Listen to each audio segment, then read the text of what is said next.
அப்போ கர்த்தருடைய நாள் வருவதற்கு முன்பதாக ஒரு பலத்த ஜாதி இஸ்ரவேலுக்கு விரோதமாக எழும்ப வேண்டும். வெளிப்படுத்தல் 13:1 அதை சொல்லுகிறது. இப்பொழுது ஒரு பலத்த ஜாதி, அது ஆண்டவர் சொன்னபடி ஒரு பெரிய அரசாங்கம், ஒரு கவர்மெண்ட் எழும்பி இருக்கிறது. ஆண்டவர் சொன்ன அந்த கடைசி நாட்கள் அந்த மிருகம் எழும்பி வருகிறது என்றால், அந்த பலத்த ஜாதி எழும்பி வருகிறது என்றால், அதற்கு பின்னால் கர்த்தருடைய நாள் வருகிறது என்று அர்த்தம். அல்லேலூயா. அதுக்கு பின்னால் கர்த்தருடைய நாள் எப்படி இருக்கிறது? சமீபமாக இருக்கிறது என்று சொல்லி அர்த்தம். அப்போ அந்த எண்ணி முடியாத பலத்த ஜாதி, அந்த ராஜ்யம், அந்த கவர்மெண்ட் எது என்பது நமக்கு தெரிந்தால்தான் அது. ஏன்னா இயேசு பரமேறி போனதிலிருந்து நிறைய ஜாதி பெரிய, அதாவது நிறைய கவர்மெண்ட் எழும்பி இருக்கிறது. இயேசு பரமேறி போன பிறகு ரோம சாம்ராஜ்யம், ரோமத்திலிருந்து ரிஃபார்ம்டு ரோமன் எம்பையர், பைசாண்டியர் எம்பையர் அப்படின்லாம் சொல்லுவாங்க. அதற்கு பிறகு ஃபாசிசம், நாசிசம், கம்யூனிசம், உலகம் முழுக்க எத்தனையோ அரசாங்கங்கள், பலத்த ஜாதி, இப்போ இருக்கிற அமெரிக்கா வரைக்கும் பலத்த ஜாதி எழும்பி இருக்கிறது. அப்படி இருக்கும் பொழுது எதை கர்த்தர் சொல்லுகிறார், எந்த கவர்மெண்ட், எந்த அரசாங்கம் எழும்பி வருகிறது, அதுதான் நமக்கு ரொம்ப முக்கியம். வெளிப்படுத்தின விசேஷம் 13ஆம் அதிகாரம் 1வது வசனத்தில், பின்பு நான் கடற்கரை மணல் மேல் நின்றேன், சமுத்திரத்திலிருந்து ஒரு மிருகம் எழும்பி வர கண்டேன், அதற்கு 7 தலைகளும் 10 கொம்புகளும் இருந்தன. 7 தலைகள் என்றால் எதை குறிக்கிறது அப்படின்னு பார்த்தா, வெளிப்படுத்தின விசேஷம் 17ஆம் அதிகாரம் 9-10 வசனங்களை வாசிங்க. ஞானமுள்ள மனம் இதிலே விளங்கும். அந்த 7 தலைகளும் அந்த ஸ்திரீ உட்கார்ந்திருக்கிற 7 மலைகளாம். அந்த ஸ்திரீ உட்கார்ந்திருக்கிற 7 மலைகளாம். அப்போ அந்த 7 மலைகள் என்பது எதை 7 தலைகள் என்பது எதை குறிக்கிறது?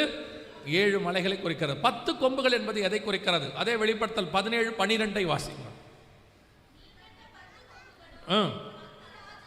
10 ராஜாக்களாம். அப்படியானால் கடைசியாக ஒரு ராஜ்யம் எழும்பி வர வேண்டும். அது 10 ராஜாக்களோடு கூட இருக்க வேண்டும். அது கடைசி நாட்களில் எழும்பி பூமியை ஆளுகை செய்ய வேண்டும். இதுதான் வேதம் நமக்கு சொல்லக்கூடியதான ஒரு அடையாளம். பொதுவாக வேதாகமத்தில் நாம் 3 விதமான செய்திகளை பார்க்கிறோம். பரிசுத்த ஆவியானவர் வரும்பொழுது பாவத்தை குறித்தும், நீதியை குறித்தும், நியாய தீர்ப்பை குறித்தும் கண்டித்து உணர்த்துவார். வேத வாக்கியங்கள் எல்லாம் தேவ ஆவியானவராலே அருளப்பட்டது. அப்போ ஆவியானவர் வேத வாக்கியத்தை கொடுத்திருந்தா வேத வாக்கியங்கள் எல்லாம் இந்த 3 பகுதிக்குள்ள தான் இருக்கும். பாவத்தை குறித்து, நீதியை குறித்து, நியாய தீர்ப்பை குறித்து. இப்போ நீங்கள் எதை வேணால் எடுத்துக்கோங்க, பைபிள் முழுக்க எடுத்துக்கோங்க. உதாரணமாக நான் சொல்கிறேன், பைபிளுடைய முதல் பிரசங்கியார் ஏனோக். அவர் எதை பற்றி பிரசங்கம் பண்ணார்னு யூதா 14-15 சொல்லுது. 1000 பரிசுத்தவான்களோடு தேவன் பூமியை நியாயம் தீர்க்க வருகிறார். முதல் பிரசங்கமே நியாய தீர்ப்பு தான். 2வது பிரசங்கம் நோவாக்குரியது, 10ஆம் தலைமுறை. 2 பேதுருவின் புஸ்தகம் 2ஆம் அதிகாரம் 5வது வசனம் சொல்லுது, பூர்வ காலத்தையும் தப்ப விடாமல் நோவா, நீதியை பிரசங்கித்தவனாகிய நோவா. அவருடைய 2வது பிரசங்கம் நீதியை குறித்து, அது முடிச்சாச்சு.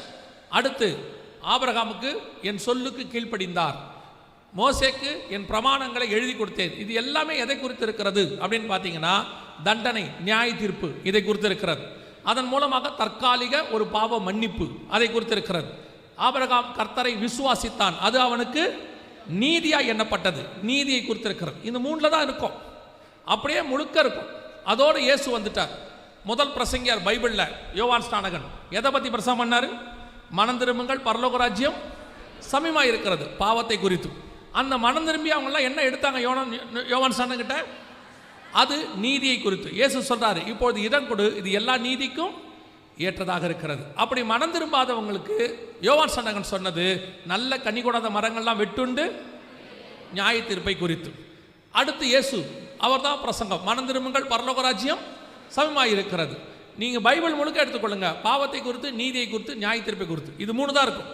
பாவத்திலிருந்து விடுபட்டா என்ன ஆசீர்வாதம், நீதிக்கு கீழ்ப்படிந்தால் என்ன ஆசீர்வாதம், நியாய தீர்ப்பில் நீங்கள் சக்சஸ்ஃபுல்லாக ஜெயம் பெற்றால் என்ன ஆசீர்வாதம், எல்லாம் பைபிள் இருக்கு. இந்த 3 பேஸ் பண்ணி தான் பைபிள் இருக்கு. ஆனால் இன்னைக்கு கடைசி காலத்தில் சபை இந்த 3ஐயும் விட்டுடுது. நான் எல்லா சபையும் சொல்லலை, ஒரு 95% சபை அப்படி போயிடுச்சு. இந்த 3ஐயும் விட்டுட்டு, இந்த 3க்கு பின்னாடி இருக்கிற ஆசீர்வாதத்தையும் விட்டுட்டு புதுசாக ஒரு ஆசீர்வாதத்தை பிடிச்சிருக்கிறாங்க. அதுதான் கிரேஸ், கிருபை, ஹைப்பர் கிரேஸ், சூப்பர் கிரேஸ் அப்படின்லாம் சொல்றாங்க. செழிப்பின் உபதேசம். அவங்களுடைய முழுக்க இன்னைக்கு வெறும் ஆசீர்வாதத்துக்குள்ளே போய்விட்டது. ஆசீர்வாதம் இருக்கிறது, பாவத்திலிருந்து விடுபடும் போது கிடைக்கிற ஆசீர்வாதம் என்னவோ அது இருக்கிறது. நீங்கள் நீதிக்கு கீழ்ப்படியும் போது என்ன ஆசீர்வாதமோ அது இருக்கிறது.